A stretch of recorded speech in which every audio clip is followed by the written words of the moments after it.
Well, I believe in equality. I wouldn't say I'm a feminist. I would say I'm a woman. And above all, I'm a human being.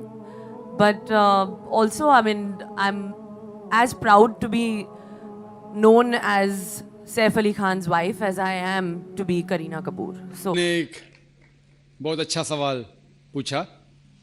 انہوں نے یہ کہا کہ اسلام مذہب میں جب کسی کا طلاق ہوتا ہے تو بہت سے ان پڑھ خواتین جنہیں علم نہیں ہوتا، ان کو جینے کے لیے کچھ پیسہ نہیں ہوتا، تو کچھ ایسا مینٹیننس جس طریقے سے ہونا چاہیے کہ نہیں.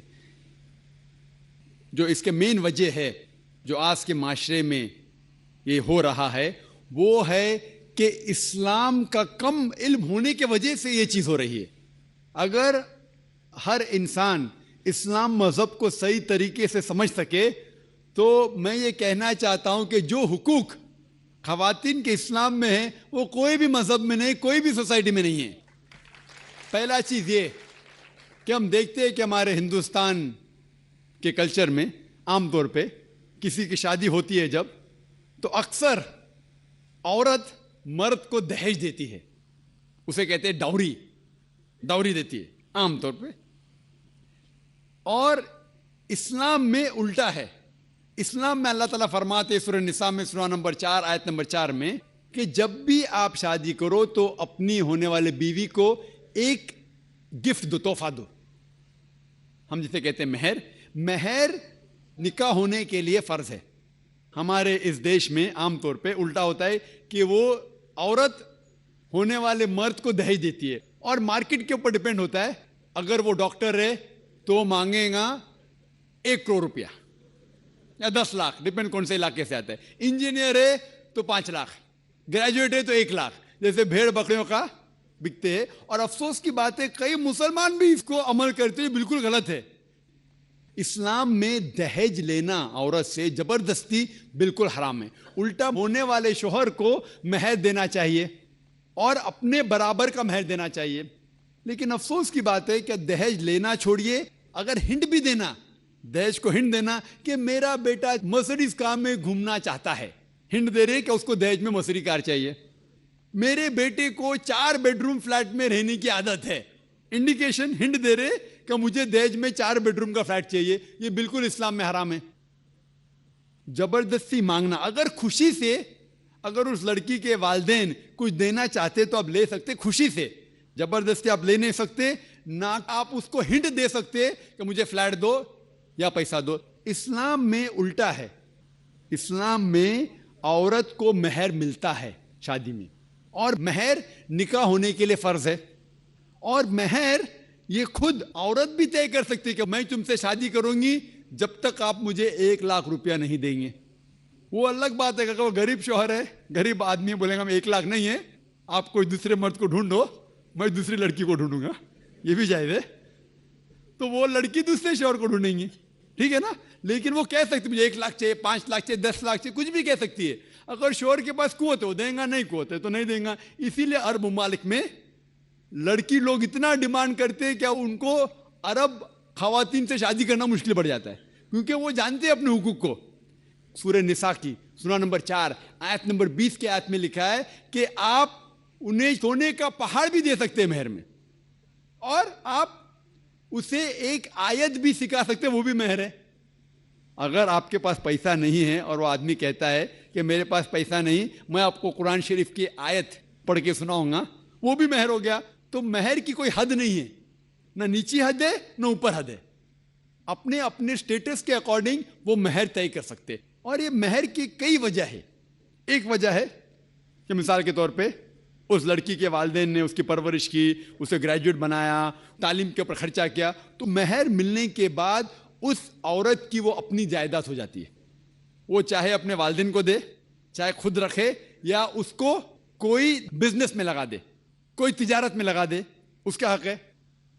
تو مہر اس کی خود کی جائیداد ہے، وہ کچھ بھی کر سکتی ہے. اور مہر کا کوئی فکسڈ اماؤنٹ نہیں ہے، چھوٹا بھی ہو سکتا ہے، بڑا بھی ہو سکتا ہے. اور اس کے علاوہ یہ مہر اگر خدا نہ کرے، اللہ نہ کرے، اگر طلاق ہوتا ہے، ڈیورس ہوتا ہے، تو یہ مہر اس کے کام آ سکتا ہے. لیکن لوگ کو غلط فہمی کہ مہر صرف طلاق کے لیے، ایسا نہیں بات ہے. وہ مہر لے کے خود کو بزنس میں لگا سکتی ہے، اپنے والدین کو دے سکتی ہے. اور جہاں تک کہ اس کا خود کا سوال ہے، اسلام کے اندر جتنے فائنینشیل ایسپیکٹس ہے خرچہ اس کا، شادی کے پہلے ذمہ داری ہے اس کے والد کی اور اس کے بھائی کی، شادی کے بعد ذمہ داری اس کے شوہر کی اور اس کے بیٹے کی. آل فائنینشیل ایسپیکٹ، لاڈجنگ، بورڈنگ، کلودنگ، کھانا پینا، کپڑا، سب اس کو کمانے کی ضرورت نہیں.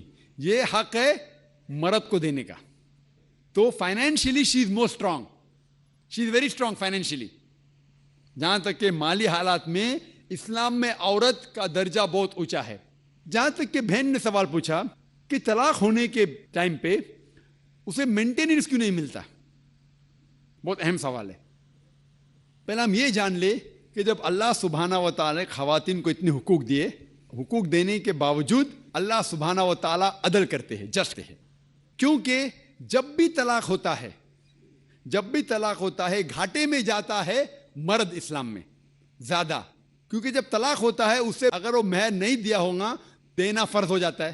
بھلے وہ مہر 50,000 ہو، 1 لاکھ ہو، 5 لاکھ ہو، 10 لاکھ ہو، وہ اسے طے کرنا چاہیے. جب مہر دیتا ہے تو عورت کا نقصان کچھ نہیں ہوتا. اور طلاق ہونے کے بعد آدمی بھی شادی کر سکتا ہے، عورت بھی شادی کر سکتی. جب طلاق ہو جاتا ہے اسے مہر تو مل جاتا ہے، جب نئی شادی کرتی ہے نیا مہر ملتا ہے. آپ سوچئے آدمی جب نیا شادی کرتا ہے اس کو نیا مہر دینے پڑتا ہے تو آدمی نقصان میں ہے. اگر آپ یہ کہیں گے کہ طلاق ہونے کے بعد آدمی مینٹیننس بھی عورت کو دے تو ہم کہیں گے یہ اللہ سبحانہ و تعالیٰ حق کے نہیں ہے، نعوذ باللہ. ایسا کر ہی نہیں سکتے. نہیں تو مجھے لیکچر دینے پڑیں گا آدمی کے حقوق اسلام میں. میں اکثر تقریر کرتا ہوں عورتوں کے حقوق. لیکن جو لوگ اسلام کی بنیادی بات کو نہیں سمجھتے انہیں یہ غلط فہمی ہے کہ عورت کا نقصان ہو رہا ہے. عورت کا نقصان نہیں ہو رہا ہے. اور عورت کو کچھ بھی اگر چیز کی ضرورت ہے، جیسے میں نے کہا آدمی کا حق بنتا ہے کہ اسے دے. شادی کے پہلے اس کے والد اور اس کے بھائی، شادی کے بعد اس کے شوہر اور اس کے بیٹے. اور اگر یہ نہیں بھی دے تو معاشرے کا فرض ہے کہ عورت کو سنبھالے. معاشرہ نہیں کر سکتا ہے. اگر اسلامک حکومت ہے، حکومت کا فرض ہے کہ عورت کو سنبھالے، اس کی پرورش کرے. یہ اسلام میں. لیکن اگر آپ اس کے بعد کہیں گے طلاق ہونے کے بعد آدمی اسے ہر مہینہ اور 1,000 روپیہ دے، 5,000 روپیہ دے، تو یہ آدمی پہ ظلم ہوئے گا. لیکن جو مہر طے ہوتا ہے شادی کے پہلے نکاح میں، کیا مجھے چاہیے 5 لاکھ روپیہ، اسے وہ سنبھال سکتی ہے. اسے کوئی تجارت میں لگائے اور اس کی آمدنی لے سکتی ہے. اگر کوئی شک ہے کہ ہو سکتا ہے میرا طلاق، کبھی بھی شادی ہوتی تو طلاق کا گمان تو رہتا نہیں دماغ میں کہ طلاق ہونے والا ہے، ہو سکتا ہے. لیکن اس کے لیے اسلام نے اسے الحمدللہ کئی چیزیں سے حفاظت کی ہے. تو مہر جو ہے اسے کئی فائدے ہیں. اور اس کے باوجود حدیث محمد صلی اللہ علیہ وسلم کی کہ اگر کوئی آدمی اپنی بیٹی جس کا طلاق ہوتا ہے اس کی حفاظت کرتا ہے تو بہت ثواب ملتا ہے. تو اسلام میں جو طلاق شدہ عورت ہے اس کے لیے الحمدللہ کئی طریقے ہیں جس سے اس کی حفاظت کی جاتی ہے. جو آپ جو کہہ رہے ہیں وہ یہاں کے معاشرے کے بارے میں کہہ رہے ہیں، تو میں کہتا ہوں کہ یہاں کے خواتین کو اپنے حقوق خود پتہ نہیں. ان کی غلطی ہے، اسلام کی نہیں. ہمارے خواتین اور ہمارے مرد خود نہیں جانتے، طلاق کیسا دینا جانتے نہیں. غلطی کس کی؟ اسلام کی. اسلام کی نہیں، اسلام کے فالو کرنے کی، مسلمان کی. اگر آپ اسلام کو جاننا چاہتے ہیں تو مسلمان کو مت دیکھیے. جس طریقے سے آج میں نے کہا، آپ اگر مرسیڈیز کار کو جاننا چاہتے کتنی اچھی ہے، اگر کوئی ڈرائیور جو ڈرائیونگ نہیں جانتا ہے اس کے پیچھے بیٹھا اسٹیئرنگ ویل کے اوپر اور مرسیڈیز کار کو ٹھوک لیتا ہے تو غلطی کس کی؟ مرسیڈیز کار کی کہ ڈرائیور کی؟ ڈرائیور کی. اسے مرسیڈیز کار چلانے آتا نہیں. تو اسی لیے اسلام کو اگر جاننا چاہیے تو آپ قرآن کو پڑھنا چاہیے اور صحیح حدیث کو. یہ افسوس کی بات ہے کہ کئی مسلمان خود نہیں جانتے قرآن اور حدیث میں کیا لکھا ہے، کس طریقے سے طلاق دینا چاہیے، کس طریقے سے برتاؤ کرنا چاہیے اپنی بیوی کے ساتھ. اسی لیے میں تقریر کر رہا ہوں تو لوگوں کو قرآن اور حدیث کے قریب لے کے آؤں. Hope that answers the question.